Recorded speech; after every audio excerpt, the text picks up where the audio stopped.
우리가 사는 세상을 우리가 볼진데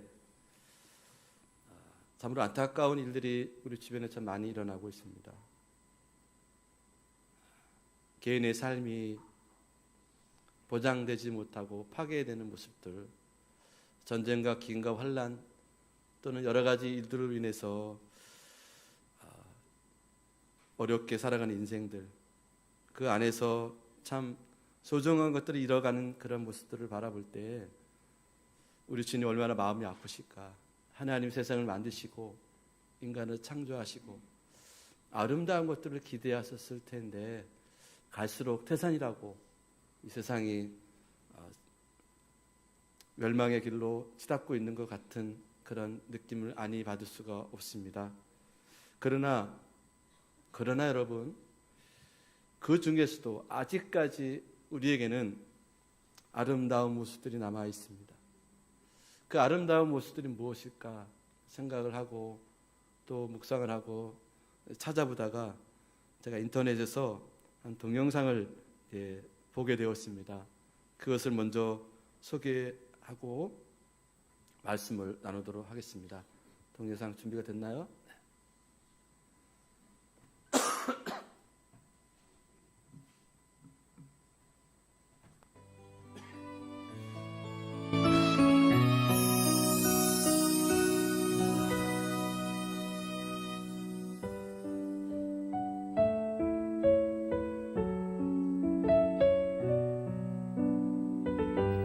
시장통 작은 분식점에서 찐빵과 만두를 만들어 파는 어머니가 있었습니다.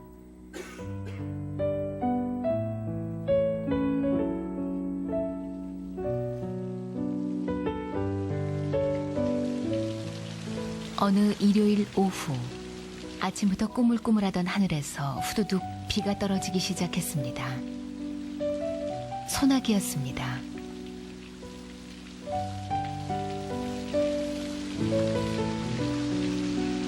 그런데 1시간이 지나도 2시간이 지나도 그치기는커녕 빗발이 점점 더 굵어지자 어머니는 서둘러 가게를 정리한 뒤 큰 길로 나와 우산 2개를 샀습니다.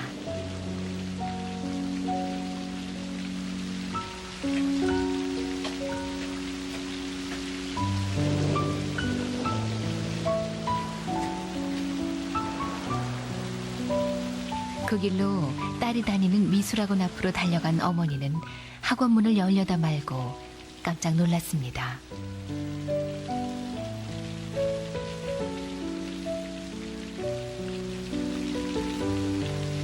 작업복에 낡은 슬리퍼, 앞치마엔 밀가루 반죽이 덕지덕지 묻어 있었기 때문입니다. 안 그래도 감수성 예민한 여고생 딸이 상처를 입을까 두려운 어머니는 건물 아래층에서 학원이 파하기를 기다리기로 했습니다. 한참을 서성대던 어머니가 문득 3층 학원 창가를 올려다봤을 때 아래쪽 어머니를 내려다보고 있던 딸과 눈이 마주쳤습니다.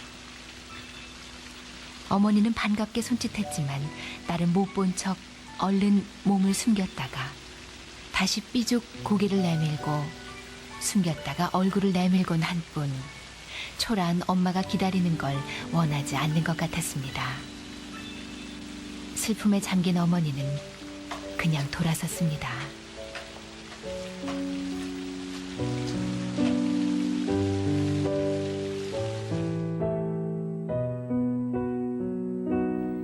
그로부터 한 달 뒤 어머니는 딸의 미술학원에서 학생들의 작품을 전시한다는 초대장을 받았습니다. 딸이 부끄러워할 것만 같아 한나절을 망설이던 어머니는 다저녁에야 이웃에게 잠시 가게를 맡긴 뒤 부랴부랴 딸의 미술학원으로 갔습니다. 아휴, 끝나버렸으면 어쩌지? 다행히 전시장 문은 열려 있었습니다. 벽에 가득 걸린 그림들을 하나하나 훑어보던 어머니는 한 그림 앞에서 그만 가슴이 덜컹 내려앉았습니다.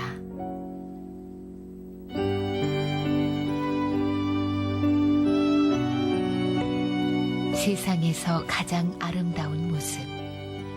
비 우산, 밀가루 반죽이 허옇게 묻은 앞치마. 그림 속엔 그녀가 학원 앞에서 딸을 기다리던 날의 초라한 몰골이 들어있었습니다. 딸이 창문 뒤에 숨어서 우산을 들고 서 있는 어머니의 모습을 화폭에 담고 가슴에 담았던 것입니다.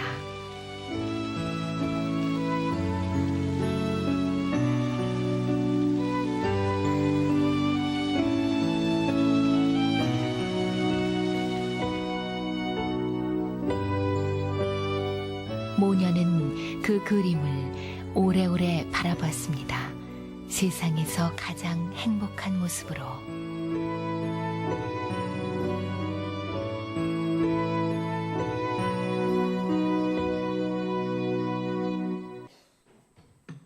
여러분 어떻습니까?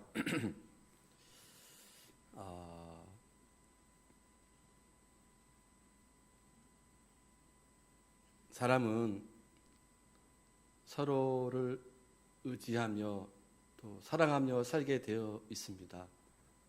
그래서 우리가 쓰는 한자 중에서도 사람 인자를 잘 보시면 한 개의 막대기를 받쳐주는 또 하나의 막대기가 합쳐져서 사람 인자가 되었다고 합니다.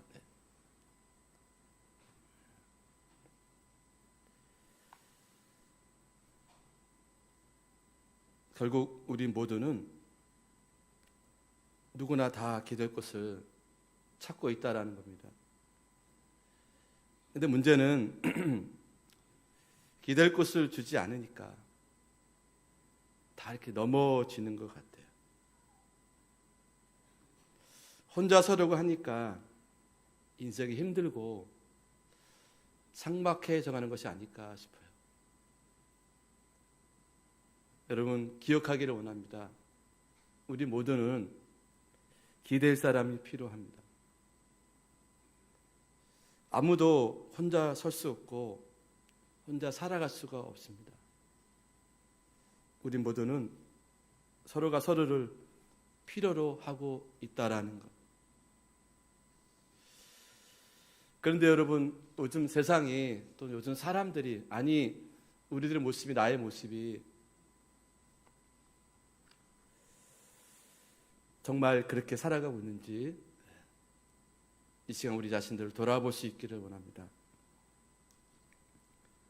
오늘 함께 읽었던 전도서 말씀은 이렇게 시작을 하고 있습니다. 두 사람이 한 사람보다 나음은 그들이 수고함으로 좋은 상을 얻을 것입니다.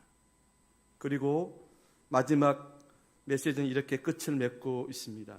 한 사람이면 패하겠거니와 두 사람이면 맞설 수 있나니 세 겹줄은 쉽게 끊어지지 아니하리라. 자, 그러니까 오늘 본문의 초점 무엇이냐면은 우리들에게 있어서 서로가 서로를 필요로 하고 있다는 이유를 교훈하고 있습니다. 생의 길에서 홀로 걸어가는 것이 아니라 두 사람, 그 이상의 사람들이 함께 걸어갈 이유가 무엇인가를 말씀해주고 있습니다. 여러분, 우리가 혼자만 살 수 있는 것이 아니라 서로가 서로를 필요로 하는 이유가 뭘까? 한 세 가지로 나눠보도록 하겠는데요. 첫째는 다시 일어서기 위해서이다. 여러분, 우리가 살다 보면 항상 잘 되고 항상 원하는 대로 되고 그게 아니잖아요. 그죠? 인생길을 가다 보면 누구나 다 넘어지고 실족합니다.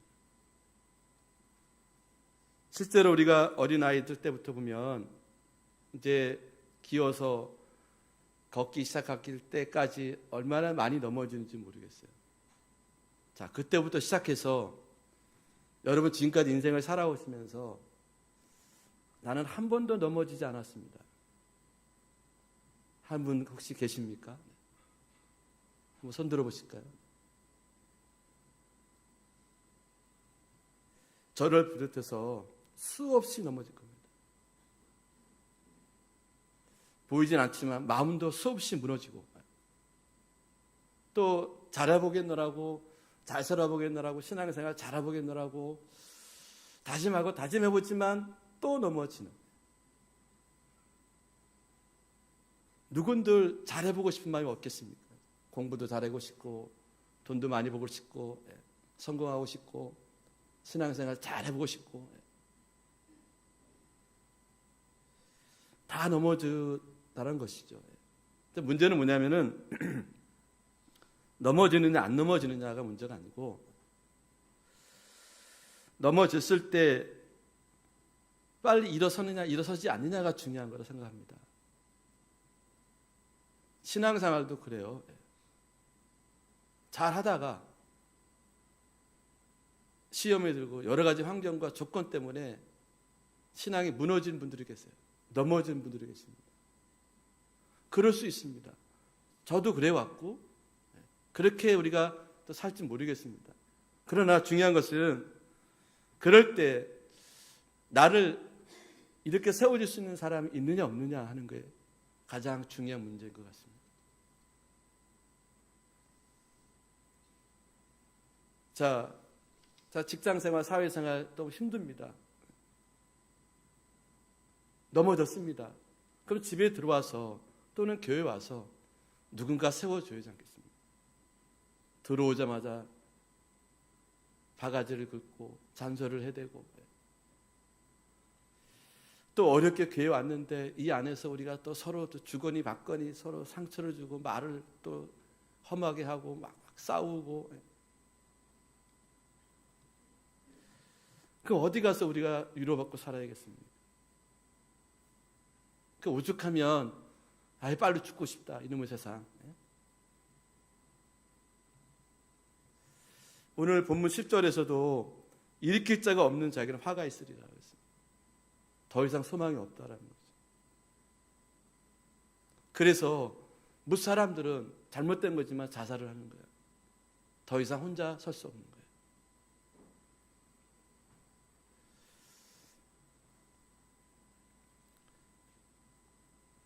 역설적으로 내 곁에, 내 주변에 일으킬 사람이 있다라는 것은 그 사람은 행복한 사람이라는 거예요. 결혼 생활이 그래야 되지 않겠습니까?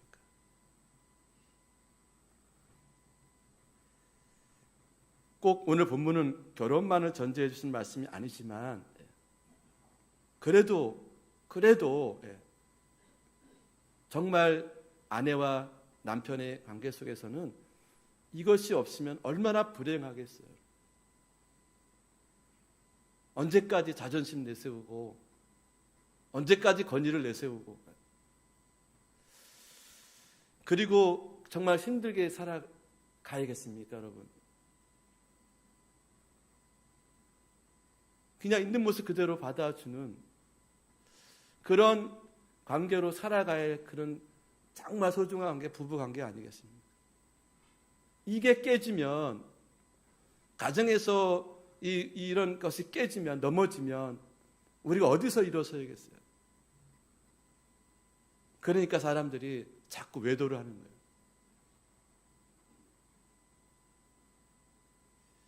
다른 데서 쾌락을 찾고,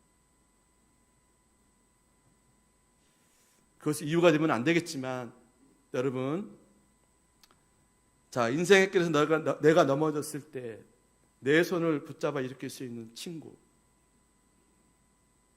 가족 또는 교우가 있다라는 것은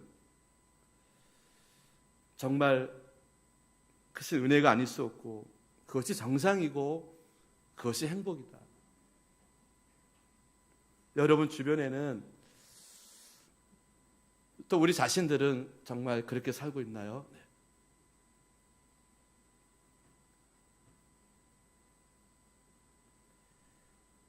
우리가 정말 피차간에 어려운 인생을 살아가고 있는데,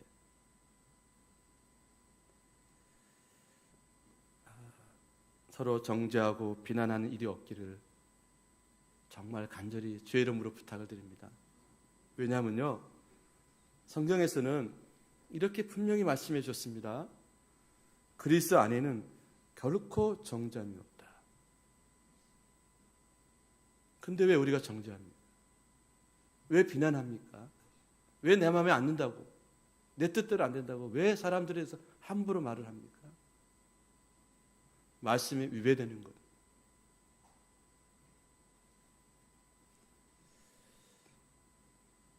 그러지 않아도 서로가 힘든데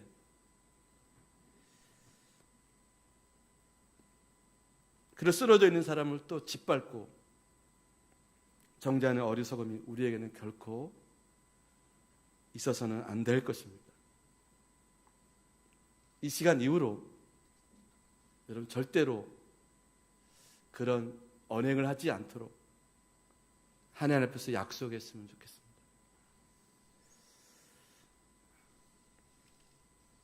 교회는 거룩한 사람들이 모여서 자기들의 의를 자랑하는 곳이 아닙니다.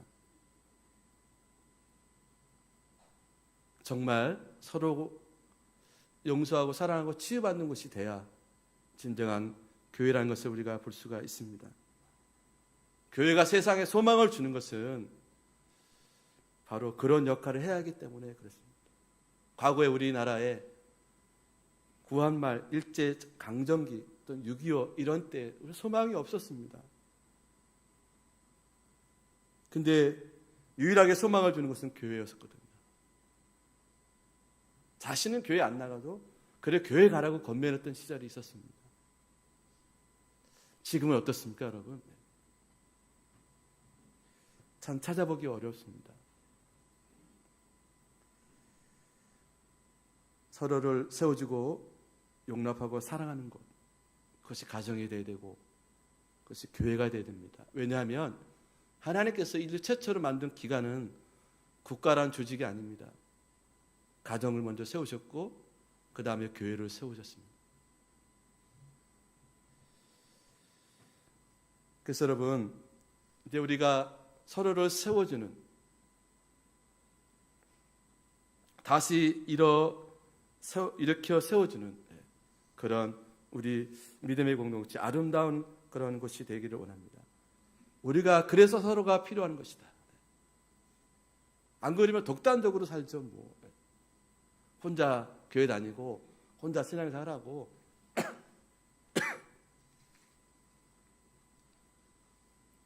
두 번째로 우리가 서로를 필요로 하는 이유는 뭐냐면은 서로를 격려하기 위해서다. 우리는 왜 인생길에 서로를 필요한가? 그것은 이 길이 너무나 춥고 험하기 때문이다. 혼자 힘으로 헤쳐나가기는 너무 힘들고 버거운 길이기 때문에 그렇다는 것을 우리가 본문을 통해서 깨닫게 됩니다. 제가 아까 세상에서 아름다운 곳을 찾다가 또 사진 하나를 또 발견했습니다. 여러분 사진 하나. 네. 할아버지가 할머니를 이렇게 휠체어를 끌어준, 아마도 잘은 모르겠지만 저 연배 되면은 할머니가 정말 남편을 섬기고 자녀들 한두 명도 아니고 여러 명 키우고 고생을 많이 하시는 우리 어머니들의 모습. 저 할아버지 모습이에요. 저 할머니를 섬기는 모습들이 참 아름답게 보였습니다. 네. 저렇게 모든 것이 이른 나이 연세지만은 격려해 주는, 네. 여보 내가 있잖아 힘내. 네. 할멈 내가 있잖아 힘내. 네. 그 모습이 참 제 눈에는 아름답게 보였습니다.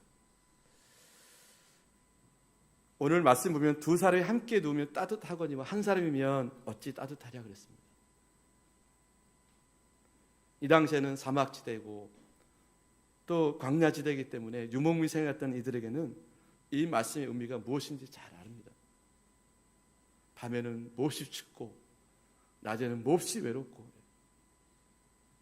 그래서 함께 하는 것이 정말 이들에게 소망인 것을 잘 보여주고 있는데요.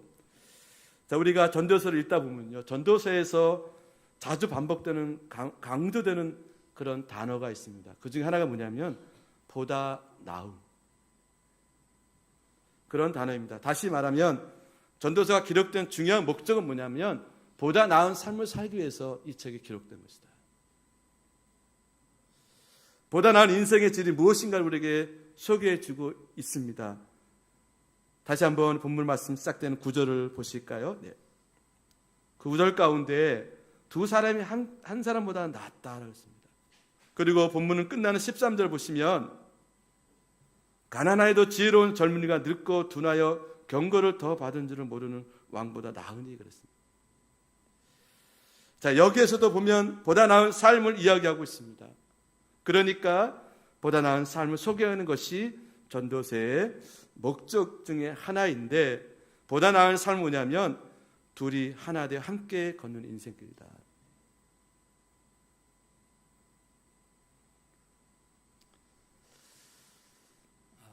요즘은 참 개인적인 시대가 되고 말았어요.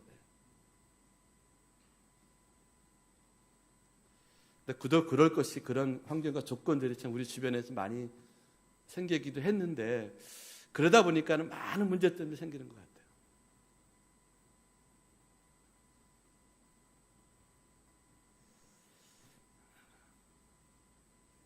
혼자 생각하고 혼자 판단하고.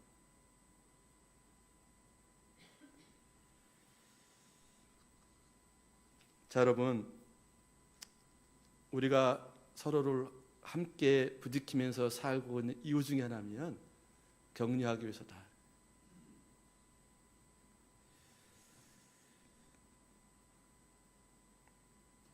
자, 우리 모두에게는 격려가 필요합니다.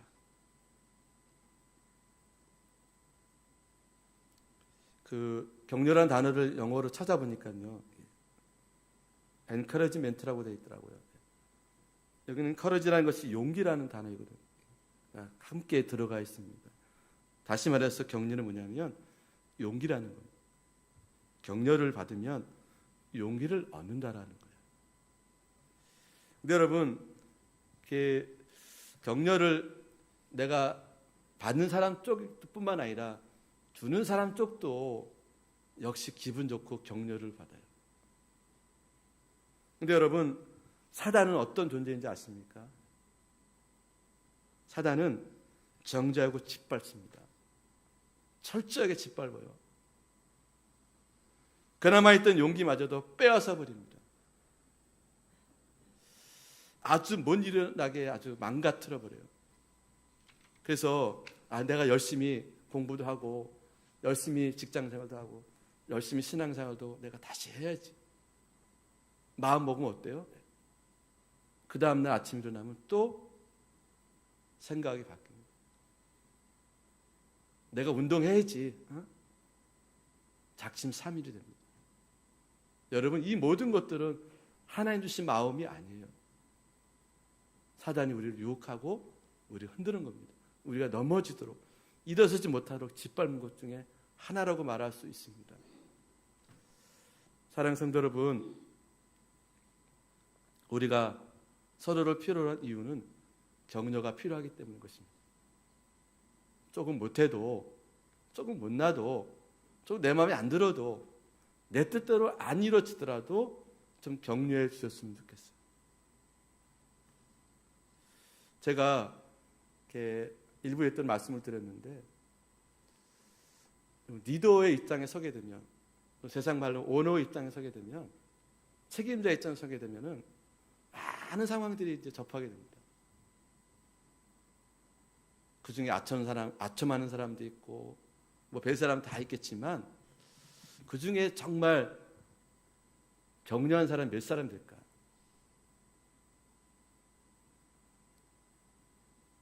많지가 않아요. 예를 들어서 뭐 어떤 정치적 성향을 떠나서 한번 대통령을 보십시다. 옛날에 오죽하면 어떤 대통령은 대통령인지 못해먹겠다 그런 얘기를 했습니다. 오죽하면 그랬겠어요. 자, 보세요.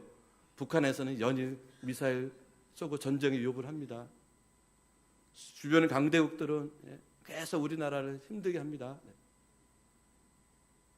또 내부적으로 정치 또는 백성들은 어떤 성향적으로 나눠지고 어떻게 하면 저 대통령 깎아내릴까?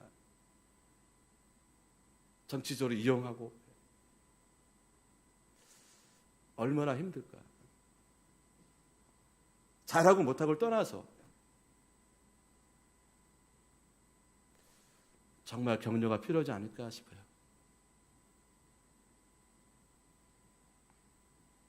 밑에서 위로 바라볼 때는 그런 각도로 보는 거예요. 잘하나 못하나? 목회 잘하나 못하나? 사장이 잘하나 못하나? 선생님이 잘하나 못하나?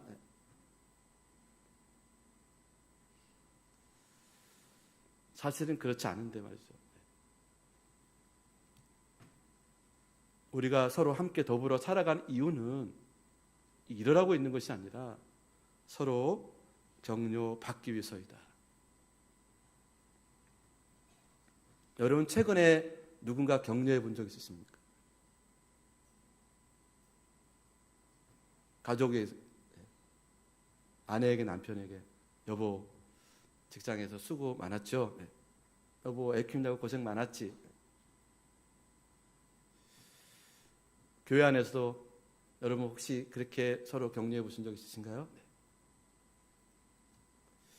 점점 우리가 강팍해져 간다 그러는데요. 마음을 찢을 겁니다. 그렇죠? 근데 늘 이게 아내여다 보니까 잘 못하는 경우도 있을 겁니다. 그러나 여러분 용기 내서 우리가 서로를 격려하는 그러기 위해서 우리가 있는 것이다. 세 번째로 우리가 서로를 필요하는 이유는 뭐냐면 함께 승리하기 위해서다. 격려의 결과는 격려받는 자만이 유익한 것이 않습니다. 격려는 격려받는 자와 격려하는 자와 함께 다 유익하다. 궁극적으로 두 사람 함께 승자로 만들어 준다라는 것입니다. 자, 반면에 많은 사람들에게서 소외당하는 사람들, 흔히 왕따라고 그러는데요. 잘 이렇게 무리 가운데 적응하지 못하고 하는 사람들 잘 보세요. 틀림없이 다른 사람들을 그렇게 비판하고 비난한 사람들일 겁니다. 자기가 비난하고 비판하는 것을 그대로 대도를 받는 모습을 보게 됩니다. 근데 본인들이 잘 몰라요. 마태복음 7장 12절 말씀 보게 되면요. 남에게 대접받고자 하는 대로 너희도 남을 대접하라. 이것이 성경의 황금률이라고 이렇게 말을 하는데요. 자, 여러분 다른 사람에게서 존중받기를 원하십니까? 다 그럴 겁니다. 저부터도 마찬가지입니다. 그러면 먼저 다른 사람을 존중해 주십시오. 다른 사람들이 여러분들을 친절하게 대해주기를 원하십니까? 그 다음에 먼저 친절하게 대해주세요.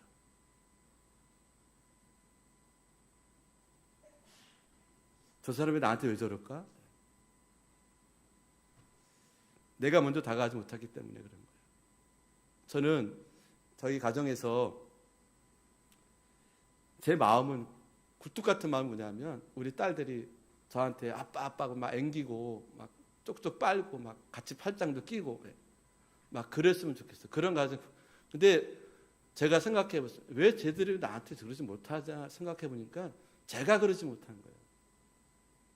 아기 때는 막 그랬는데 얘네들이 뭐 사춘기에 커가니까는 제가 어느 생각부터 그렇게 하지 않고 있더라고요. 근데 나는 그걸 받기를 원하는 거예요. 뭐가 잘못됐습니까, 여러분? 딸들이 잘못된 게 아니라 내가 잘못된 거죠. 나는 받고 싶어요. 모든 사람한테 사랑받고 존경받고 싶은데 실상 내가 그렇게 하지 못한 겁니다. 자, 여러분 남에게 대접받고자 하는 대로 너희도 받는다 그랬거든요.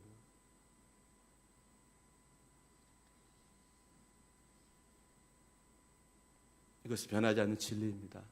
자, 우리 진리 안에서 우리가 거하기를 원하고요. 무엇보다 우리가 이렇게 서로 함께 하는 것은 이 격려를 통해서 우리가 더불어 함께 승리할 수 있기 때문인 것을 기억하기를 원합니다. 오늘 본문 12절 말씀 보게 되면 한 사람이면 패하겠거니와 두 사람이면 맞설 수 있나니 제 겹줄은 쉽게 끊어지지 아니하리라. 마태복음 18장 20절에 보게 되면요, 두세 사람이 내 이름 모인 곳에 나도 그들 중에 있다라고 말씀해 주셨습니다. 두 사람이 정말 믿음으로 함께 한다면 거기에 주님이 계신다는 거예요. 아까 이 본문 12절 말씀하고 마태복음 18장 말씀하고는 단어는 다르지만 의미적으로 같은 의미가 담겨져 있어요.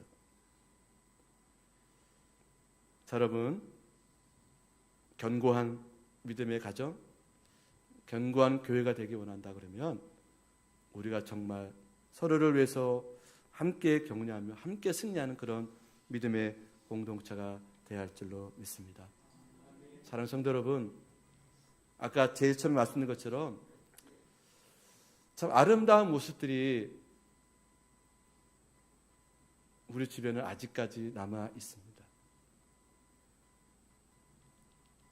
세상이 다 무너져도 아직은 남아 있더라고요. 바라는 것은 그 아름다운 세상을 우리 함께 만들어 가기를 원해요.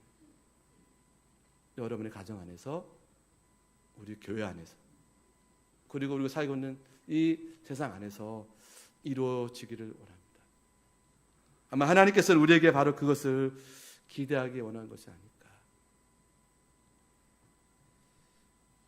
우리가 함께 더불어 살아가는 그 이유는 우리가 넘어졌을 때 다시 일어서기 위함이다.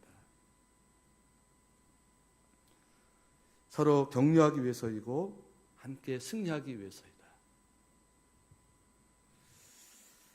저도 참 그런 사람 되고 싶은 중에 하나가 뭐냐면요, 불편한 사람이 안 됐으면 좋겠습니다. 그냥 편안한 사람이 되었으면 좋겠습니다. 제가 목사니까 이게 아니라 그냥 이렇게 예배 인도가 설교할 때는 목사지만 성상세는 여러분과 똑같은 편안한 그런 사람이 되었으면 좋겠습니다. 제가 다행히도 이렇게 뭐 장동건처럼 잘생기지 않아서 다행이에요. 아마 그럼 제가 엄청나게 괴만했을 겁니다. 키 작죠, 머리 빠졌죠, 얼굴도 그냥 신촌 이장같이 생겼고, 그래서 다행이긴 한데 정말 그렇게 살아야겠죠.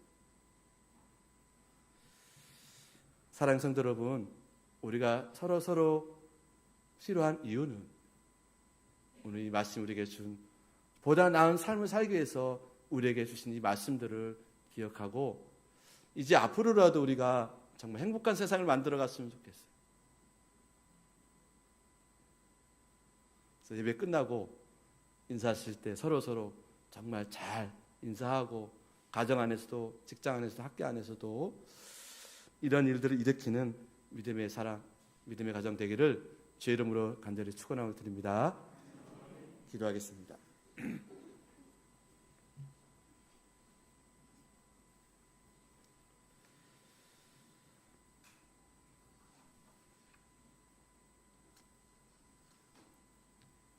하나님, 저희들이 세상을 살아가면서 때로는 외롭고 힘들 때가 있습니다.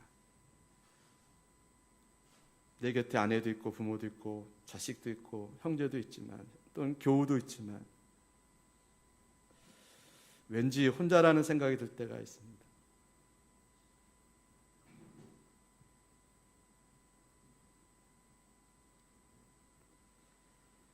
내가 먼저 다가가지 못해 주었고 또 누군가가 나에게 다가오지 못한 이 현실들을 우리가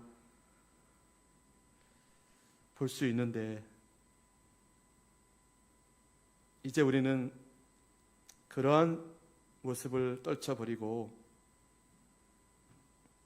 먼저 다가갈 수 있기를 원합니다. 우리가 더불어 함께 이렇게 공동체를 이루고 살아간 이유는 서로 경쟁하고 서로 빼앗고 서로 비난하고 정죄하고 깎아내리기 위해서가 아니라 함께 승리하고 함께 격려하고 함께 일어서기도록 해서라는 것을, 이 말씀을 우리가 깨닫게 해주신 아버지 하나님, 그래서 보다 나은 더 삶을 살기를 원하시는 하나님 아버지, 이제 우리 남은 인생들 사랑하게도 행복하게 살기도 너무 짧은 인생들을 우리가 허송세월하지 않게 해주시고 서로 사랑하며 섬기는 아름다운 삶을 살 수 있는 그 세상에서 가장 아름다운 모습을 우리가 주님께 보여드리고 세상까지 보여줄 수 있는 우리 모두가 다 되기를 예수님의 이름으로 간절히 기도 올려옵나이다. 아멘.